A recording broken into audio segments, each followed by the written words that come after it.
सासूबाईनं पुढचा प्रश्न विचारला की सुनबाई, जर मी चटईवर बसले असते तर तू कुठं बसले असते?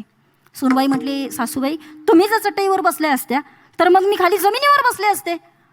बरोबर आहे ना? मग मात्र सासूबाईनं आता गप राहावं ना, सून जमिनीपर्यंत आली, आता तरी गप बसावं.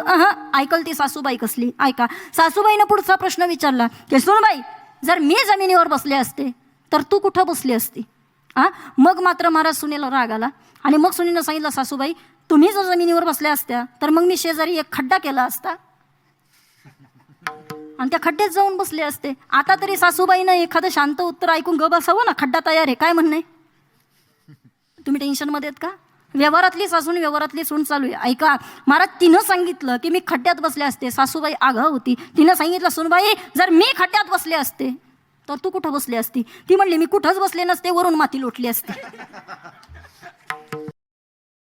Download ShareChat.